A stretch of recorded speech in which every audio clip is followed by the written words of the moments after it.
जय हिंद फ्रेंड्स, मैं नारायण प्रताप एक बार फिर से इस चैनल पर तहे दिल से स्वागत करता हूं। तो दोस्तों, जैसा कि हम लोग अपने सेशन को स्टार्ट किए थे, वर्ग 10 के छात्रों के लिए हम सुनहरा मौका जो था, उस सुनहरे मौके को ध्यान में रखते हुए जो बच्चे 2024-25 सत्र वाले हैं उनके लिए मैं इस चैनल पर वीडियो अपलोड कर रहा था, जिसमें हम लोग फिजिक्स से शुरू किए थे और फिजिक्स के क्वेश्चंस के साथ साथ हम थ्योरी का भी अध्ययन कर रहे थे। और फिर जैसा कि हम प्रॉमिस किए थे कि आपको इस चैप्टर के कंप्लीट होने के बाद आंसर क्वेश्चन कराएंगे, तो बिल्कुल कराएंगे। हम उस तरीके से आपको पढ़ा रहे हैं जिससे आपके सारे डाउट क्लियर हो जाएंगे। ठीक है, आपको ऑब्जेक्टिव के लिए ज्यादा मेहनत करने की जरूरत नहीं पड़ेगी। ठीक है, हमें यहाँ पर अपने नॉलेज का परिचय नहीं देना है। हम इस चैनल पर आपके लिए क्या कर रहे हैं, आपको बस समझाने का प्रयास कर रहे हैं। ठीक है, और आप एक बार यकीन करके वीडियो को देखें, आप यकीन माने वीडियो को छोड़ के नहीं जाएंगे। ठीक है, चलिए वीडियो को शुरू करते हैं। ये आज अपना 3rd वीडियो है। इसके पहले 2 वीडियो हैं अपने इस चैनल पर, प्लेलिस्ट में आप उसका लिंक है, कृपया उस प्लेलिस्ट में लिंक है तो जाकर आप देख सकते हैं, या फिर इधर जो 3 डॉट है उधर दिखाई दे रहा होगा, आप उसको सिलेक्ट करके उसमें से भी देख सकते हैं। तो चलिए वीडियो को शुरू करते हैं। तो देखते हैं भाई, लास्ट क्लास में हम क्या पढ़े थे। तो लास्ट क्लास में हम पढ़ रहे थे भाई, हम पढ़ रहे थे कि हमारे पास जो पदार्थ है वो पदार्थ क्या थे भाई। पदार्थ 2 प्रकार के थे, एक था प्रदीप्त, दूसरा क्या था, अप्रदीप्त था। और फिर हम पढ़े थे कि प्रदीप्त उसे कहते हैं जिनके पास अपना प्रकाश है, प्रदीप्त जिनके पास अपना प्रकाश था, और अप्रदीप्त जिसके पास अपना प्रकाश नहीं था, जिसके पास अपना प्रकाश नहीं था। अब फिर पढ़े थे कि अप्रदीप्त पदार्थ जो है यह 3 प्रकार के थे। पहला क्या था, पारदर्शी, दूसरा क्या था, पारभासी, तीसरा क्या था, पारभासी, तीसरा क्या था, और तीसरे वाले का नाम देखें तो तीसरा वाले हमारे पास क्या था, अपारदर्शी, अपारदर्शी। फिर हम इसके बारे में पढ़े थे कि इससे प्रकाश पूरा पूरा पार कर जाएगा, इससे जो प्रकाश है, प्रकाश क्या करेगा, पूरा पूरा पार कर जाएगा, पूरा पूरा पार कर जाएगा। और इससे क्या करेगा, इससे प्रकाश अंशतः पार करेगा, अंशतः पार करेगा। और इससे प्रकाश क्या करेगा, पार ही नहीं करेगा, पार ही नहीं करेगा। ये ध्यान रखेंगे। तो फिर हम पढ़ते कि इनको देखने के लिए हम क्या करेंगे। तो देखने के लिए हम यहाँ पर 3 तरीके अपनाए हुए थे। पहला था परावर्तन, दूसरा क्या था, अपवर्तन, और तीसरा क्या था, प्रकीर्णन। तीसरा क्या था, प्रकीर्णन। तीसरा क्या था, प्रकीर्णन। और इसके बारे में हम भाई लास्ट क्लास में पढ़ चुके हैं। परावर्तन के बारे में भी जान गए हैं और प्रकीर्णन के बारे में भी। अपवर्तन के बारे में भाई जानेंगे हम लोग 2nd चैप्टर में। ठीक है, तो अभी के लिए इसको स्किप करते हैं कुछ समय के लिए, क्योंकि यहाँ पर बता देंगे तो फिर जो मजा है ना वो खत्म हो जाएगा, इंटरेस्ट नहीं मिलेगा, इसलिए उसको लास्ट में बताएंगे जब हम 2nd चैप्टर शुरू करेंगे तब। यहाँ पर समझते हैं भाई, प्रवर्तन हम पढ़ रहे थे। प्रवर्तन के लिए हम क्या पढ़ रहे थे कि प्रवर्तन क्या है, प्रवर्तन प्रकाश का किसी सतह पर टकराना, किसी सतह पर टकराना और वापस उसी माध्यम में लौट जाना, वापस उसी माध्यम में लौट जाना, वापस उसी माध्यम में लौट जाना क्या कहलाता है भाई, लौट जाना प्रकाश का प्रवर्तन कहलाता है, प्रकाश का प्रवर्तन कहलाता है। अब बात आती है भाई, बात ये आती है कि प्रकाश जो है, बात ये आती है भाई कि प्रकाश जो है, अब ये हमारा प्रकाश जो है ना, ये प्रकाश के बारे में यदि हम देखें तो यहाँ पर प्रकाश का किसी सतह से टकराना और फिर वापस उसी माध्यम में लौट जाने की बात कर रहा है। अब सतह से टकराया वापस आया, तो इससे पहले प्रकाश के बारे में जानना जरूरी है कि प्रकाश कैसे चलता है। ये अगर प्रकाश किसी सतह से टकरा रहा है, वापस उसी माध्यम में लौट रहा है, तो हमें ये जानने की भी तो जरूरत है कि प्रकाश आखिर ये चलता कैसे है। तो देखिए, प्रकाश की यदि हम चर्चा करें तो प्रकाश जो है मेरे भाई, ये प्रकाश जो है, यह प्रकाश चलता है सरल रेखा में। प्रकाश चलता है सरल रेखा में। प्रकाश कैसे चलता है, सरल रेखा में। अब क्या होता है भाई कि यहां पर कह दिया जाता है कि सरल रेखा में, सरल रेखा में चलने वाले प्रकाश को किरण कहते हैं। सरल रेखा में चलने वाले प्रकाश को किरण कहते हैं। क्या कहते हैं भाई? किरण कहते हैं। क्या कहते हैं? किरण कहते हैं। अब फिर यहां पर बात आती है भाई कि सरल रेखा में चलने वाले प्रकाश को क्या कह रहे हैं? किरण कह रहे हैं। तो बात आती है भाई कि किरण तो एगो चलता नहीं होगा। अब प्रकाश जो है, चलो ठीक है भाई, सरल रेखा में चल रहा है, इसको हम कह दिए रे। क्या कह दिए? रे, किरण कह दिए। लेकिन बात क्या होती है भाई कि क्या एक ही किरण चलती है? ना, अनेकों किरणें चलती हैं। तो यहां से क्या हो जाता है भाई कि यहां से ये हो जाता है कि किरणों के समूह को, यहां पर क्या हो जाती है भाई, यहां पर ही लिख देते हैं, यहां पर ही लिख देते हैं कि अब क्या होता है, किरणों के समूह को, इस किरण से क्या बनेगा, किरणों के समूह को क्या कहते हैं? किरण पुंज कहते हैं। क्या कहते हैं? किरण पुंज कहते हैं। किरण पुंज कहते हैं। क्या कहते हैं? किरण पुंज कहते हैं। इसे हम कहते हैं beam of light. Beam of light कहते हैं। बीम ऑफ लाइट कहते हैं। अब बात आती है भाई कि आखिर ये बीम ऑफ लाइट अर्थात किरण पुंज होते कितने प्रकार के हैं? ठीक है, तो किरण पुंज की चर्चा करें भाई, तो किरण पुंज जो होते हैं ये हमारे 3 टाइप के होते हैं। कितने टाइप के? 3 टाइप के। पहला ये हो गया, दूसरा ये हो गया और तीसरा ये हो गया। ठीक है, समझ लेंगे। ठीक है, यहां पर ध्यान देंगे। पहले वाले को कहते हैं अपसारी किरण पुंज, इसको कहते हैं डाइवर्जेंट, DIVERGENT, डाइवर्जेंट। दूसरे को कहते हैं समानांतर, और तीसरे को कहते हैं अभिसारी। क्या कहते हैं? अभिसारी। इसको पैरेलल बोलते हैं, इसको PARALLEL। ठीक है, और यहां पर ये हो गया कन्वर्जेंट। क्या हो गया? कन्वर्जेंट। और यहां पर क्या है ना कि इसको हम फिगर से ही इसको क्लियर कर लेंगे। किससे? फिगर से ही क्लियर कर लेंगे। तो यहां पर क्या है कि अपसारी किरण पुंज किसे कहते हैं? जब प्रकाश एक बिंदु स्रोत से निकले और विभिन्न दिशा में फैल जाए तो उसे हम क्या कहते हैं? उसे हम क्या कहते हैं? ऐसे किरणों के समूह को क्या कहते हैं? अपसारी किरण पुंज। जब प्रकाश की किरण समांतर रेखा में चले तो ऐसे किरणों के समूह को क्या कहते हैं? ऐसे किरणों के समूह को हम कहते हैं समांतर किरण पुंज। क्या कहते हैं?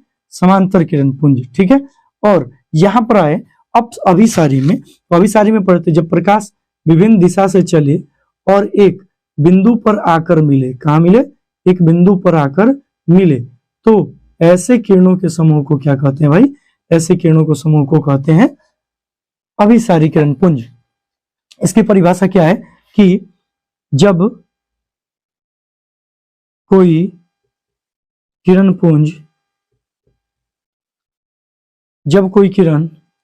किसी बिंदु स्रोत से निकलकर, जब कोई किरण किसी बिंदु स्रोत से निकलकर, कहां से? बिंदु स्रोत से निकलकर विभिन्न दिशाओं में फैलती है, विभिन्न दिशाओं में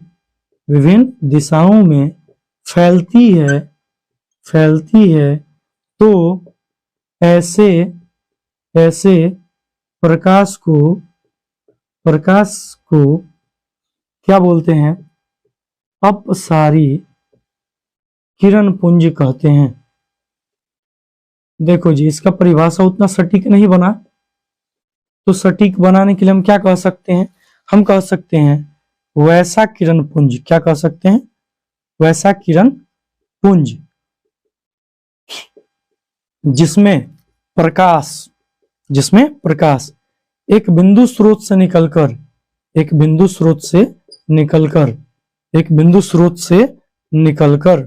विभिन्न दिशा में फैलता है। निकलकर क्या होता है? विभिन्न दिशा में फैलता है। विभिन्न दिशा में फैलता है, क्या कहलाता है? विभिन्न दिशा में फैलता है, अपसारी किरण पुंज कहलाता है। घबराइए मत, एग्जाम्पल देंगे हम, घबराइए मत। अपसारी किरण पुंज कहलाता है। अब ये है यहां पर दूसरी की परिभाषा क्या हो जाएगी? दूसरी की परिभाषा ये हो जाएगी कि समांतर रेखा में चलने वाले किरणों के समूह को समांतर किरण पुंज कहते हैं। समांतर किरण पुंज कहते हैं। समांतर किरण पुंज कहते हैं। और इसकी परिभाषा क्या हो जाएगी? इसकी परिभाषा ये हो जाएगी कि वैसा किरण पुंज, इसकी परिभाषा क्या होगी? इसकी परिभाषा होगी कि वैसा किरण पुंज जिसमें प्रकाश विभिन्न दिशा से चलकर एक बिंदु पर इकट्ठा होता है। क्या होता है? एक बिंदु पर इकट्ठा होता है। क्या कहलाता है? अभिसारी किरण पुंज कहलाता है। अभिसारी किरण पुंज कहलाता है। बताइए दिक्कत किसी को? अब इसका एग्जाम्पल क्या होगा भाई? इसका एग्जाम्पल होता है ना भाई टॉर्च, TORCH। इसका एग्जाम्पल हो जाएगा ना भाई सन। इसका एग्जाम्पल हो जाएगा ना भाई स्टार। ये सारे क्या है? एक बिंदु स्रोत से प्रकाश निकला, सभी दिशा में फैल गया। एक बिंदु स्रोत से प्रकाश निकला और क्या हो रहा है? सभी दिशा में फैल रहा है। तो यहाँ पर हम इसे कैसा प्रकाश की किरण पुंज बोलेंगे? तो इसे हम बोलेंगे अपसारी बोलेंगे। क्या बोलेंगे? अपसारी। अच्छा, समांतर में क्या होगा भाई? जैसे ट्यूब लाइट वगैरह जो होता है ना, उसके लाइट सीधे चलती है एक समांतर। जैसे हमारे यहाँ सामने अभी ट्यूब लाइट लगा है, इसके प्रकाश सीधे मेरे सिर पर आ रहा है, तो ये जो आ रहा है ना समांतर, तो ये हम कह सकते हैं ट्यूब लाइट का प्रकाश। ट्यूब लाइट का प्रकाश, ठीक है। और इसका एग्जाम्पल क्या हो जाएगा? इसका एग्जाम्पल आप देखे होंगे कि जब कोई सेलिब्रिटी वगैरह आते हैं, जब कोई सेलिब्रिटी की बात करें तो उस सेलिब्रिटी के ऊपर क्या होता है, या कोई मूर्ति ही मान लो, अब इस मूर्ति के ऊपर क्या होता है भाई? इस मूर्ति के ऊपर विभिन्न दिशा से लाइट पहुंचती है। यहां से भी पहुंचती है, यहां से भी पहुंचती है, इधर कहीं से भी लाइट पहुंच रही है। तो ये सारे जो है ना किसी एक बिंदु पर जाकर इकट्ठा हो रहे हैं, ये सारे प्रकाश इस व्यक्ति के फेस पर, ठीक है, इस व्यक्ति के फेस पर, जिसके कारण ये व्यक्ति कैसा दिखेगा? चमकीला दिखेगा, ठीक है। तो याद रखेंगे कि जब विभिन्न दिशा से प्रकाश आ रहा है और एक बिंदु पर इकट्ठा हो रहा है, तो यहाँ पर ये अभिसारी का एग्जाम्पल हुआ। एग्जाम्पल कैसा लगा आपको? कमेंट करके जरूर बताएं, ठीक है। तो चलिए नेक्स्ट की ओर बढ़ते हैं। अब यहाँ पर बात आती है भाई कि अपसारी जो है, अपसारी में प्रकाश फैला तो हमें दिखाई दिया, चलो ठीक है भाई, सूर्य का प्रकाश आ रहा है, ठीक है। लेकिन यदि हम इस रूम में हैं तो क्या इस रूम में उसका प्रकाश पहुंचेगा? नहीं पहुंचेगा। अब इस रूम में उनका प्रकाश नहीं पहुंचेगा तो आखिर हमें इस रूम में ये वो लाइट कैसे दिखाई देगी? तो या फिर इस रूम की हमें वस्तुएं कैसे दिखाई देंगी? तो दिखाई देने के लिए हमारे पास सेकंड जो कॉन्सेप्ट था, प्रकाश का प्रकीर्णन। प्रकीर्णन मदद करता है। जब सूर्य का प्रकाश आता है ना, तो मान लीजिए घर में कहीं छिद्र है, उस छिद्र से थोड़ा सा प्रकाश आया, उस थोड़े से प्रकाश में क्या होता है भाई कि वो थोड़ा सा प्रकाश जो वायुमंडल में जो धूल कण है ना, उन धूल कणों पर पड़े, और पड़ने के बाद क्या हुआ कि अवशोषित होकर पूरे रूम में फैला दिया। और जब पूरे रूम में फैल गया ना, जिसके कारण वो रूम हमें प्रकाशित दिखाई देता है और उस रूम की सारी वस्तुएं हमें दिखाई देती हैं। तो चलते हैं, अब हम चूंकि बात कर रहे हैं किसके? प्रकाश के प्रवर्तन चैप्टर की। हम चूंकि बात कर रहे हैं प्रकाश के प्रवर्तन चैप्टर की, तो हम प्रवर्तन को ही शुरू करेंगे। यहां तक आपको कैसा लगा आप हमें बताएं।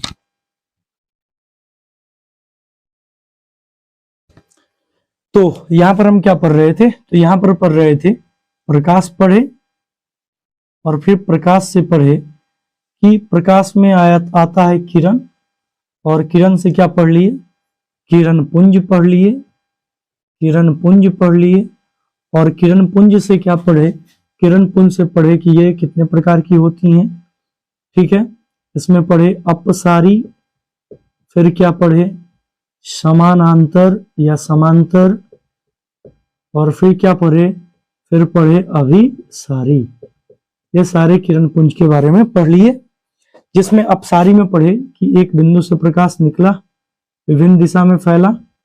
समांतर में पढ़े समांतर रेखा में चलेगा प्रकाश की किरण, और अभिसारी में विभिन्न दिशा से प्रकाश आएगा और एक बिंदु पर मिलेगा, ठीक है। इसको बोल रहे थे हम लोग अभी सारे क्लियर है। यहां तक हम लोग पढ़ लिए थे, और यहां तक हम पढ़ने के बाद ये देखे थे कि प्रकाश का क्या होता है, परावर्तन। प्रकाश का क्या पढ़ रहे थे, परावर्तन। क्या पढ़ रहे थे, प्रकाश का परावर्तन। प्रकाश का परावर्तन किसे कहते हैं, इस चीज को समझते हैं। तो हम पढ़े थे कि प्रकाश का किसी सतह पर टकराना, किसी सतह पर टकराना तथा वापस उसी माध्यम में लौट जाना, तथा वापस उसी माध्यम में लौट जाना, उसी माध्यम में लौट जाना क्या कहलाता है, लौट जाना प्रकाश का परावर्तन कहलाता है। क्या कहलाता है, प्रकाश का परावर्तन कहलाता है। ये बात हम पढ़ लिए हैं, प्रकाश का क्या कहलाता है, परावर्तन कहलाता है। अब फिर पढ़े भाई कि प्रकाश का परावर्तन कितने प्रकार से होता है, ठीक है। और फिर परावर्तन के बाद हम पढ़ेंगे कि यहाँ पर ये प्रकाश जो है कि परावर्तन में कौन कौन से पॉइंट्स आते हैं, ठीक है। तो यहाँ पर बात आती है भाई कि प्रकाश का परावर्तन कितने प्रकार का होता है। तो देखो भाई, प्रकाश का जो परावर्तन है ना, प्रकाश के हम परावर्तन की बात करें तो प्रकाश का परावर्तन भाई दो तरीकों से बट जाता है। एक होता है नियमित परावर्तन, और एक होता है भाई अनियमित परावर्तन। एक क्या होता है, अनियमित परावर्तन। एक क्या होता है, अनियमित परावर्तन। एक को कहते हैं रेगुलर रिफ्लेक्शन, ठीक है, और एक होता है इर्रेगुलर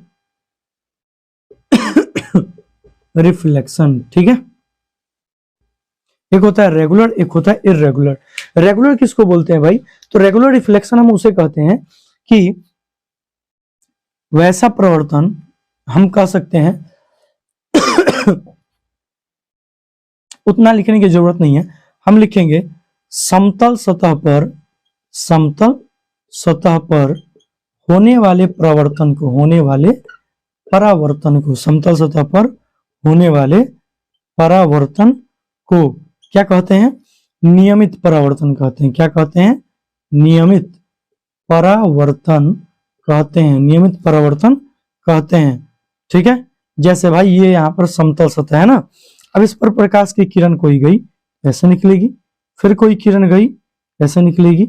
चलो ये सही से नहीं बना देखो ये है, ये कोई सतह है, प्रकाश की किरण को भेजो ऐसे लाइन से भेज दिए ना लाइन से। अब इनका परावर्तन भी लाइन से ही होगा, ठीक है, ये और ये, ठीक है। तो हमारे कहने का मतलब प्रकाश की किरण जो है ना, यहाँ पर जो इसका परावर्तन हुआ, ये देखिए सब एक रेगुलर तरीके से हुआ, अच्छे तरीके से हुआ। यहाँ पर फिगर जो है थोड़ा सा टेढ़ा मेढ़ा बन जा रहा है, समझ लेंगे,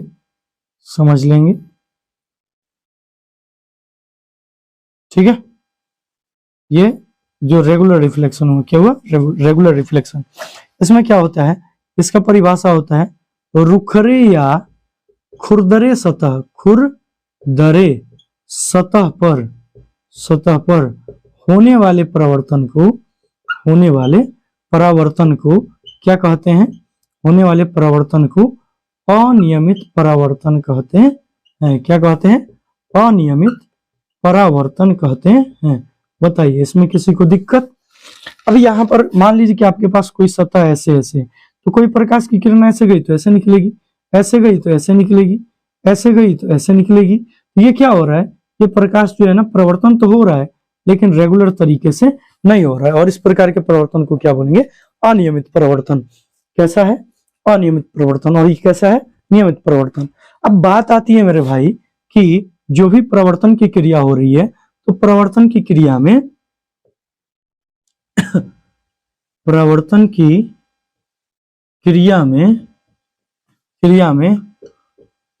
उपयोग में आने वाले कुछ महत्वपूर्ण कुछ महत्वपूर्ण तथ्य। वो कौन कौन से तथ्य हैं भाई? तो देखेंगे भाई, पहला जो चीज आता है ना, सबको लाइन से समझेंगे भाई, सबको लाइन से। पहली जो चीज है ना, वो है आपके पास परावर्तक सतह। पहली चीज क्या है भाई?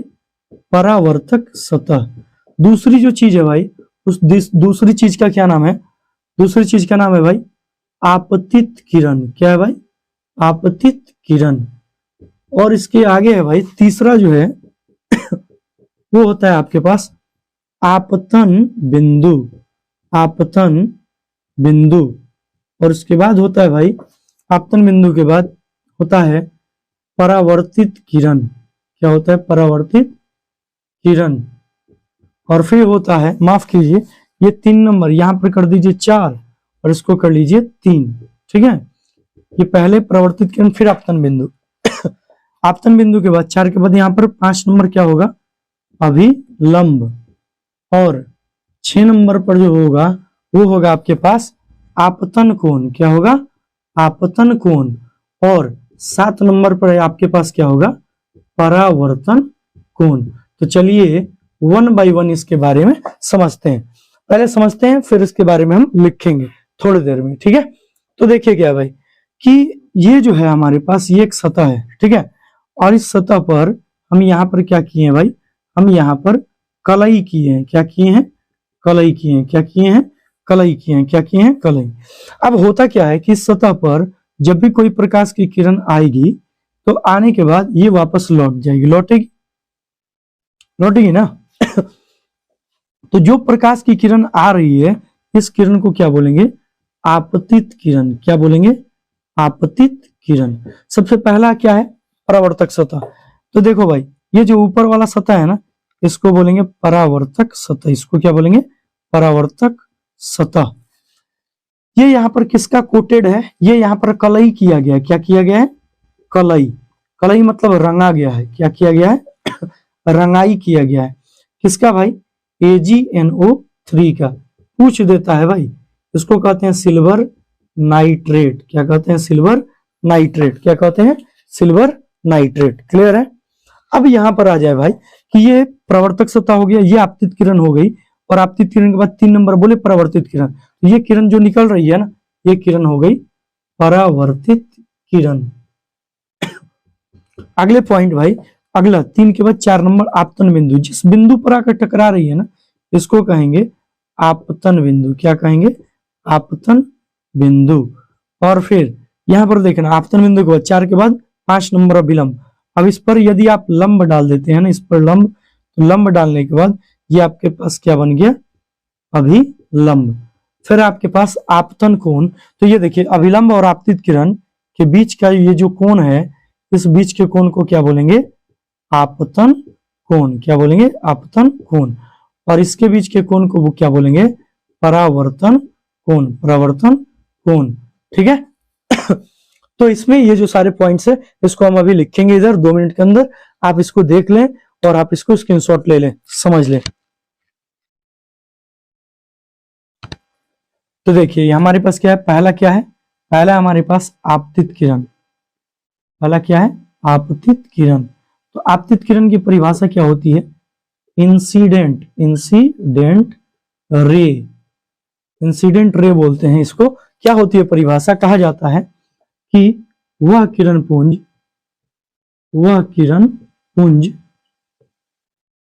जो किसी सतह पर आकर टकराती है, जो किसी सतह पर आकर टकराती है, आपतित किरण पुंज या आपतित किरण कहलाती है। अब यहां पर बात क्या है भाई कि इससे पहले हमारे पास परावर्तक सतह है। यहां पर हम लिख देते हैं परावर्तक सतह। परावर्तक सतह।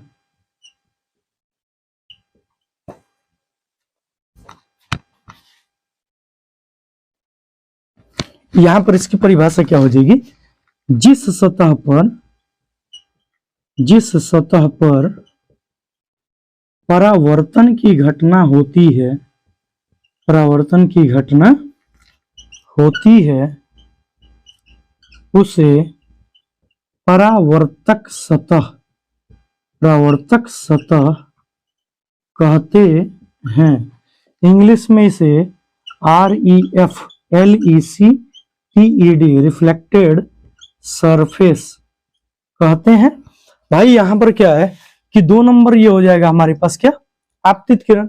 अब यहां पर क्या है भाई, 3 नंबर पे है परावर्तित किरण, 3 नंबर पे क्या है, परावर्तित किरण। 3 नंबर पे क्या है, 3 नंबर पे है परावर्तित किरण। 3 नंबर पे क्या है, परावर्तित किरण। तो परावर्तित किरण जो है इसको कहते हैं REFLECTED रिफ्लेक्टेड रे।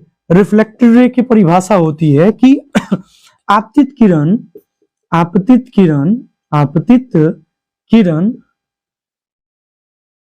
सतह से टकराने के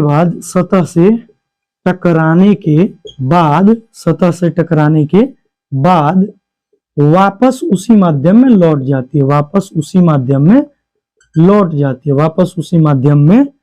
लौट जाती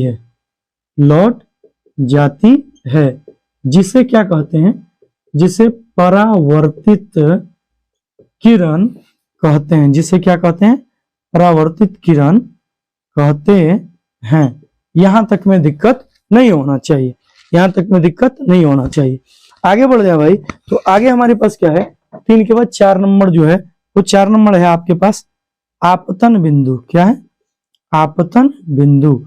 आपतन बिंदु क्या है, आपतित किरण, इसकी परिभाषा होती है आपतित किरण परावर्तक सतह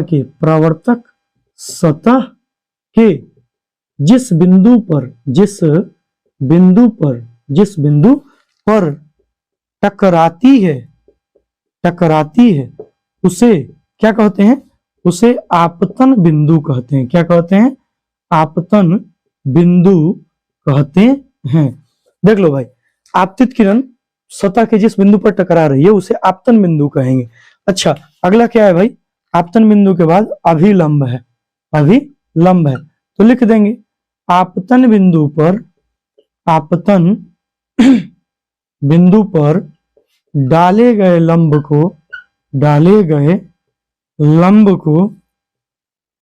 को अभिलंब कहते हैं। इसको इंग्लिश में क्या बोलेंगे, इसको बोलते हैं पॉइंट ऑफ इंसिडेंस, INCIDENCE, ठीक है। और इसको बोलते हैं इंग्लिश में नॉर्मल। क्या बोलते हैं, नॉर्मल। 6 नंबर में है भाई इसके बाद आपतन कोण। क्या है, आपतन कोण। तो आपतन कोण को बोलते हैं angle of incidence, INCIDENCE, angle of incidence. परिभाषा इसकी क्या होती है, तो होता है कि अभिलंब तथा, नहीं अभिलंब मत लिखो, पहले लिख लीजिए आपतित किरण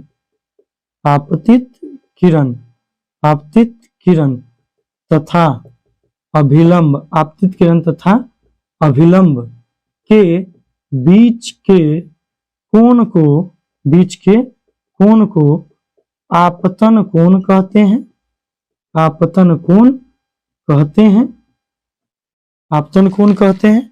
इसे कोण I से सूचित करते हैं। अगला है आपके पास परावर्तन कोण। अगला क्या है, परावर्तन कोण। तो कहते हैं इसे angle of reflection. Angle of reflection क्या होता है भाई, तो इसकी परिभाषा दी जाती है, यहां पर आपतित किरण है तो यहां पर हो जाएगा परावर्तित किरण। यहां पर क्या हो जाएगा, परावर्तित किरण तथा अभिलंब के बीच के कोण को परावर्तन कोण कहते हैं। इसे कोण R से सूचित करते हैं। चलिए एक बार इसको रिकॉल कर लीजिए। परावर्तक सतह क्या है, वह सतह ये सतह है जिस पर परावर्तन की घटना हो रही है। इस पर क्या हो रहा है? परावर्तन की घटना हो रही है। इस सतह पर, इस वाले पर हो रहा है ना। तो इस सतह को क्या बोलेंगे? ऊपर वाले को, नीचे वाले को नहीं बोल रहे हैं। तो ठीक है, जिस सतह पर परावर्तन की घटना होती है उसे परावर्तक सतह कहते हैं। क्लियर? आगे बढ़ जाओ भाई। अगला है आपतित किरण। आपतित किरण क्या है भाई? तो वह किरण या फिर वैसी किरण, वैसी किरण जो, अब देखिए ये किरण है जो किसी सतह पर आकर टकरा रही है ना। वैसी किरण जो किसी सतह पर आकर टकरा रही है, वैसी किरण जो किसी सतह पर आकर टकरा रही है, वैसी किरण जो किसी सतह पर आकर टकराती है, आपतित किरण कहलाता है। आपतित किरण देख लो, वैसी किरण जो किसी सतह पर आकर टकराती है आपतित किरण कहलाती है। अगला है प्रवर्तित किरण। तो आपतित किरण जो है सतह पर टकराने के बाद वापस उसी माध्यम में लौट गई, मतलब हवा में आया और हवा में चला गया। तो ठीक है, आपतित किरण सतह से टकराने के बाद वापस उसी माध्यम में लौट गया, तो उसे हम क्या बोलेंगे? प्रवर्तित किरण। आपतित किरण सतह से टकराने के बाद वापस उसी माध्यम में लौट जाती है, जिसे क्या कहते हैं? प्रवर्तित किरण कहते हैं। अगला है आपतन बिंदु। तो देख भाई, आपतित किरण परावर्तक सतह के जिस बिंदु पर टकराती है उस बिंदु को ही हम क्या कहते हैं? आपतन बिंदु कहते हैं। क्या कहते हैं? आपतन बिंदु। भाई आपतन बिंदु, आपतित किरण परावर्तक सतह के, कॉमा है, आपतित किरण प्रवर्तक सतह के जिस बिंदु पर टकराती है उसे आपतन बिंदु कहते हैं। कोई दिक्कत नहीं है। फिर आगे है भाई कि अभिलंब। अभिलंब क्या है? तो देखो, आपतन बिंदु पर डाले गए लंब को ही हम क्या कहते हैं? अभिलंब कहते हैं। आपतन बिंदु पर डाले गए लंब को ही क्या कहेंगे? अभिलंब कहेंगे। अगला है भाई आपतन कोण। तो देख भाई, आपतित किरण और अभिलंब, आपतित किरण अभिलंब, आपतित किरण अभिलंब के बीच के कोण को क्या बोलेंगे? आपतन कोण। के बीच के कोण को क्या बोलेंगे?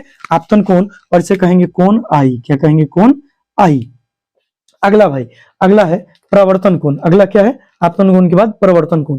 तो देखिए, प्रवर्तन कोण ये है, प्रवर्तित किरण और अभिलंब, प्रवर्तित किरण और अभिलंब के बीच के कोण को क्या कहते हैं? प्रवर्तन कोण, और इसे कोण आर लिखते हैं।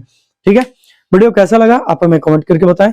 यदि आप इस चैनल पर नए हैं तो प्लीज इस चैनल को सब्सक्राइब कर लें, दोस्तों के साथ शेयर करना ना भूलें। एक बार यकीन करें कि आपका इस चैनल से प्रॉफिट ही होने वाला है, आपको लॉस होने वाला नहीं है। ठीक है, तो तब तक के लिए बाय बाय, टेक केयर, धन्यवाद।